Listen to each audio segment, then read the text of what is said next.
जीवन में इसका स्मरण रहे। कोई भी साधना में लगा है, भजन में लगा है, पाठ में लगा है,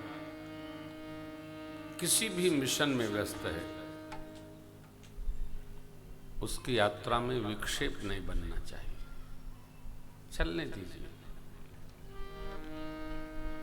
देखिए, जिस व्यवहार में हम अवरोधक बनते हैं उसका उत्पाद हमको ही त्रास देता है। ये प्रकृति की व्यवस्था है। किसी के साधना में हम उद्विग्नता न करें, सहज चलने दिया जाए, प्रकृति के वेग को अन्यथा नहीं। आजकल चर्चा चल रही है, रामायण पर कोई सिनेमा वालों ने सिनेमा बना दिया, बड़ी चर्चा है। अच्छा किया बुरा किया। देखो, पैसा कमाना चाहिए, लेकिन अपने मान बिंदुओं को गाली दे दे पैसा थोड़ी कमाना है। खूब कमाओ, नाचो गाओ, जो करना है करो, कोई प्रतिबंध है क्या? चाहे जो करते हैं लोग। परंतु जहाँ श्रद्धा बिंदु है, श्रद्धा केंद्र है, जहाँ भगवत तत्व है, कम से कम इन सदग्रंथों को तो बक्से रहो भैया। बहुत कुछ है, बक्से में बंद है, सब खोल जो करना है करो। है हमारे सदग्रंथों को। अच्छा, आश्चर्य ये है कि ये जो सनातनी लोग हैं, हिंदू समाज के लोग हैं, ये खुराफात भी यही करते हैं, दूसरा नहीं करता। महाभारत पर बना देंगे, रामायण जी पर बना देंगे, गीता जी पर बना देंगे। ये भी डर नहीं लगता है कि भगवान हमारे बड़े विचित्र हैं। भगवान ने शिशुपाल को 100 अपराध में छूट दिया, कहा 100 तक गिनूंगा, और 100वां से ऊपर गए, अब वो गिनते ही जाए, ये लो ये लो। तो भगवान भी पूरा हुआ तो कहे कि तुम भी ये लो, बराबर हो। कभी भी भूल कर जो मान्यताएं हैं उनके साथ खेल न किया जाए, कोई न करे साथ। मान्यताएं मानने के लिए पंच तत्व पूजित तत्व हैं, पंच महाभूत पूजित हैं। जल, वायु, अग्नि, आकाश, पृथ्वी, और कुछ बचा? ये सब पूजित है, क्योंकि यहां देवताओं का वास है। इन पांचों तत्वों में देवताओं का वास है। इसलिए इन देवताओं के स्वरूप के मान बिंदुओं को, केंद्र को, सम्मानित स्वरूप को अन्यथा न जो विकृत न किया जाए। जैसा है वैसा रहने दो, और निश्चित मान लीजिए जो विकृत करता है उसका परिणाम भोगता है।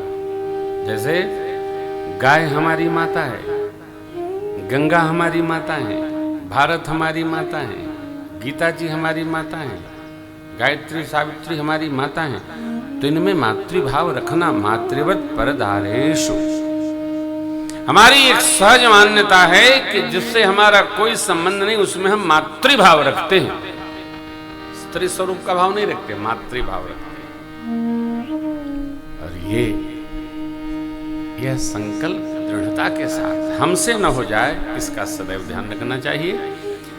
भजन में, साधना में, समाधि अवस्था में उत्पात करने गए, आपने परिणाम देखा, राख हो गए कामदेव।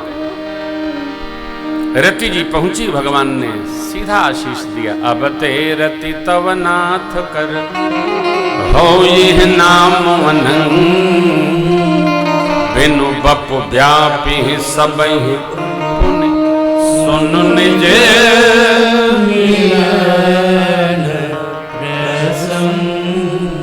रति। आपके पति का नाम अनंग होगा, बिना शरीरी ही वो सबको व्याप्त होंगे। रति मैया ने कहा हमको कब मिलेंगे? बाबा ने समय दिया, जब यदुवंश कृष्ण अवतार। द्वापर में जब यदुवंश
बाबा ने क्या कहा, जब यदुवंश में भगवान कृष्ण स्वरूप में धरती के भार को उतारने के लिए अवतरित होंगे, उनके पुत्र प्रद्युम्न आपको पति स्वरूप में प्राप्त होंगे। हमारी बात पर अन्यथा नहीं, जाइए जाइए जाइए।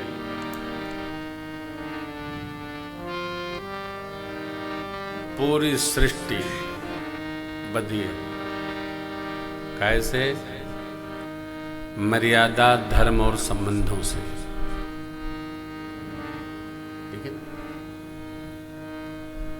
राम जी की महिमा कितनी अपार है। पूरी दुनिया, पूरी धरती, रसिया में रामलीला, फिजी में रामलीला, थाईलैंड तो कुश महाराज की राजधानी थी, आज भी वहां के नरेश के आगे राम शब्द लगता है।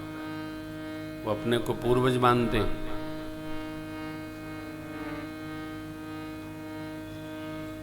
इंडोनेशिया का जो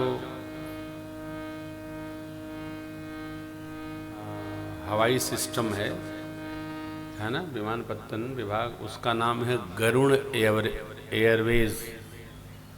गरुड़ एयरवेज। हम लोगों के यहाँ क्या नाम है? Air India. ले, एयर इंडिया। हाँ, सारा फर्जी।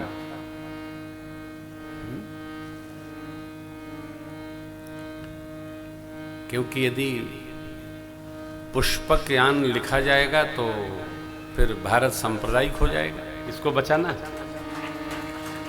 देश को सांप्रदायिक होने से बचाना है, चाहे भय सिर घुटवा देना पड़े। देश को सांप्रदायिक नहीं होने देना है। सारा अनुशासन, सारी मर्यादा सनातनियों को पालन करनी है, और चाहे जो जैसा करे, कोई अंतर नहीं होता। परंतु मेरे परमात्मा भी बड़े विचित्र हैं।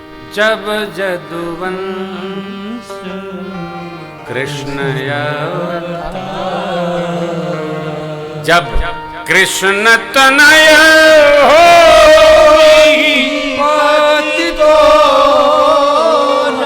बचनु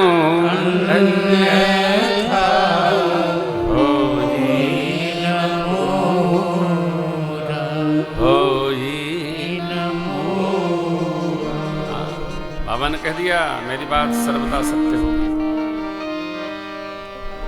तो ठीक, जागृत प्राप्त बरान्य बोधत, स्वामी विवेकानंद जी महाराज। उत्तिष्ठत जागृत वीरभूमि है। अपने धर्म, अपने जीवन अनुशासन, मान बिंदुओं के प्रति हमको सावधानी बरतनी है। जैसे तैसे नहीं चलेगा। हाँ, कदापि नहीं चलेगा। देखें,